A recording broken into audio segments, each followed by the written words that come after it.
जिंदगी एक हीरा है जिसको तराशना इंसान के अपने बस में है। आला किरदार की जड़ें रूह की गहराई में होती हैं। बेस्ट एटीट्यूड, आला किरदार का ताल्लुक रूह से जुड़ा हुआ है। स्पिरिचुअल पावर और अक्ल सलीम, पॉजिटिव माइंड से पर्सनालिटी डेवलप होती है।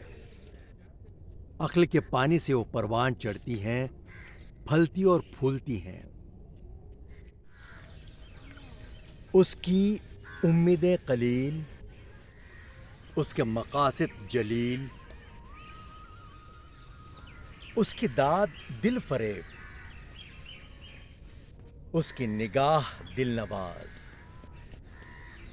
नर्म दम गुफ्तगू,